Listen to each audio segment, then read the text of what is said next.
कि मुख्यमंत्री का इस तरीके से अपील करना कितना मुनासिब है। आगे बढ़ते हैं, अगली बड़ी खबर आपको बताऊं, जहां उत्तर प्रदेश उपचुनाव को लेकर सूत्रों के हवाले से बड़ी खबर है, जहां आज बीजेपी आपको बता दें कि 9 सीटों पर होने वाले उपचुनाव के लिए अपने उम्मीदवारों के नामों का ऐलान कर सकती है। सभी सीटों पर बीजेपी आलाकमान ने नाम तय कर लिए हैं। पीडीए फॉर्मूले पर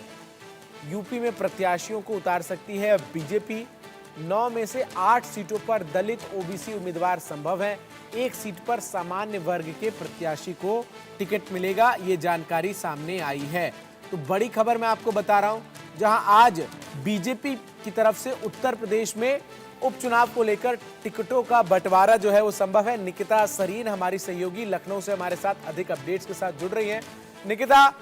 पीडीए की तरफ से जब से अखिलेश यादव ने उम्मीदवारों का ऐलान किया है और इंडिया अलायंस के तहत अगर मेरी जानकारी दुरुस्त है तो 6 सीटों पर उम्मीदवारों के नामों के ऐलान किए जा चुके हैं। ऐसे में अब बीजेपी के लिए भी बड़ी चुनौती है कि जल्द से जल्द कब उम्मीदवारों के नाम जो है वो बीजेपी ऐलान करे। क्या संभावना जताई जा रही है आज को लेकर? देखिए, अलायंस की अगर मैं बात करूं तो फिलहाल यहाँ समाजवादी पार्टी ने 7 उम्मीदवारों को उतारा है और साथ ही साथ अगर मैं अलायंस की बात करूं तो फिलहाल 2 सीटें बाय इलेक्शन के लिए कांग्रेस को दी है, खैर और गाजियाबाद वाली। अब उत्तर प्रदेश में 9 सीटों पर होने वाले उपचुनाव में भारतीय जनता पार्टी और निषाद पार्टी में घमासान है और साथ ही साथ सीटों को लेकर भारतीय जनता पार्टी के जो सहयोगी दल है उनमें सीटों के जो तालमेल है अब तक उसकी जो बात है वो बनती दिखाई नहीं दे रही है। यही वजह है कि अब निषाद पार्टी के अध्यक्ष और योगी सरकार के मंत्री संजय निषाद ने जो पार्टी वर्कर्स हैं उनका हवाला देते हुए अपने सिंबल पर चुनाव लड़ने की बात कह करके भारतीय जनता पार्टी पर दबाव बनाया है। संजय निषाद दिल्ली में डेरा डाले हुए हैं और देर शाम उनकी गृह मंत्री अमित शाह से मुलाकात की है, ऐसी भी चर्चा है कि देर शाम उनसे मुलाकात कर सकते हैं। और उपचुनाव के लिए अभी तक फिलहाल भारतीय जनता पार्टी ने प्रत्याशी की घोषणा नहीं की है और प्रदेश में विधानसभा की जिस तरीके से 9 सीटों पर उपचुनाव के लिए नामांकन की प्रक्रिया 18 अक्टूबर से शुरू हो चुकी है,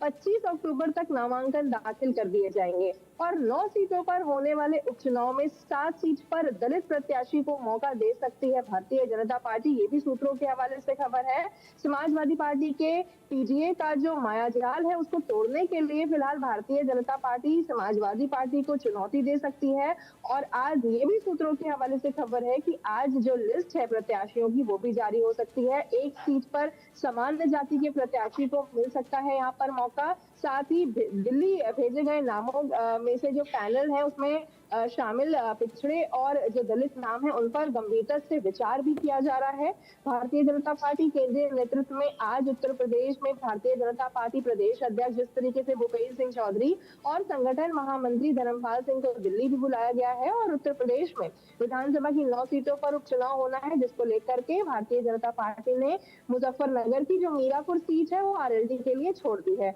और उत्तर प्रदेश के लिए बीजेपी आज रात या फिर कल अपने जो 8 उम्मीदवारों की लिस्ट है वो जारी कर सकती है और अधिकतर सीटों पर ओबीसी उम्मीदवार उतारने पर सहमत बन रही है। ये भी सूत्रों के निकिता, एक और अहम सवाल है, हमने देखा लोकसभा चुनाव में बीजेपी के लिए किस तरीके का निराशाजनक प्रदर्शन उत्तर प्रदेश में रहा और उस प्रदर्शन के एनालिसिस में जो बात निकलकर सामने आई वो ये रही कि उत्तर प्रदेश के मुख्यमंत्री योगी आदित्यनाथ का लोकसभा के चुनाव में टिकट बंटवारे में उतना हस्तक्षेप नहीं नजर आया था। ऐसे में आज जिन 9 सीटों पर उम्मीदवारों का नामों का ऐलान होगा, क्या इनमें उत्तर प्रदेश के मुख्यमंत्री योगी आदित्यनाथ की पसंद प्राथमिकता को तरजीह दी गई है? ये बड़ा सवाल है। देखिए, लोकसभा चुनाव में थोड़ा बहुत नाराजगी थी मुख्यमंत्री योगी आदित्यनाथ की, क्योंकि उनके जो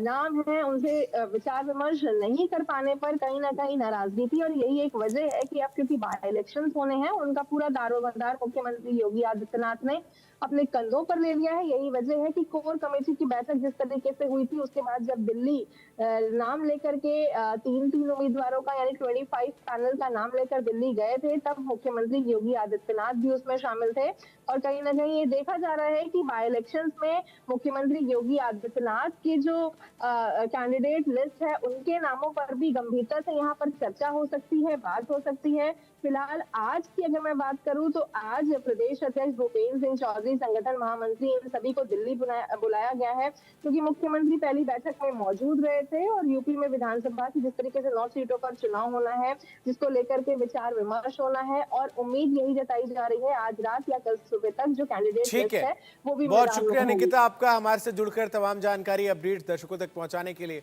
आगे बढ़ते हुए अगली बड़ी